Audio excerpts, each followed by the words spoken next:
বন্ধুরা, good morning. কেমন আছো তোমরা সবাই? আশা করি ভালো আছো।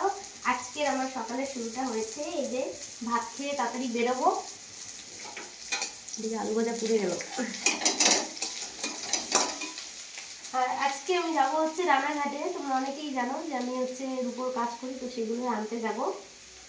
সকাল সকাল ভাত নিয়ে বসে পড়েছি, না খেয়ে তো মা যেতে দেবে না। তো চলো, ডাল, এখানে আলু সেদ্ধ আর ওখানে আলু ভাজা।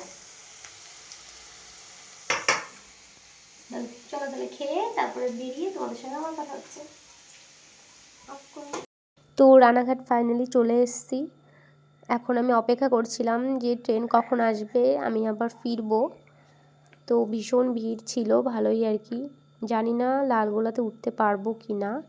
যদি না পারি পরের ট্রেনটাই ধরবো, কৃষ্ণনগর। তো দেখতে থাকো তোমরা। বন্ধুরা, এখন তো ফোন ধরার কেউ নেই, তার জন্য আমি ফোনটা ধরলাম। এখন আমি আছি রানাঘাটে স্টেশন। তো এখানে লেডিস পড়ে। তো এখন ট্রেন আসবে 2:26-এর ট্রেন আমার। তো চলো, সব কাজ টাজ নেওয়া কমপ্লিট। এই একটা আমার ব্যাগ, আর পাশে এই যে আমার বড় ব্যাগ।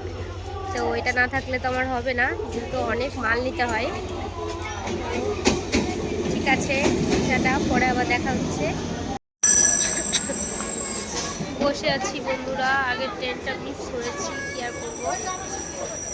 এত এত ভিড় বলার মতো না। ট্রেন থেকে নেমে বাস জার্নি শুরু। তো চলো যাই, টাটা। চলে এসেছি বাড়ি বন্ধুরা। দেখো, সারাদিন মাকে পায় না, এখন একটু ভালোবাসছে, তাই না? টাটা, গুড নাইট সবাইকে।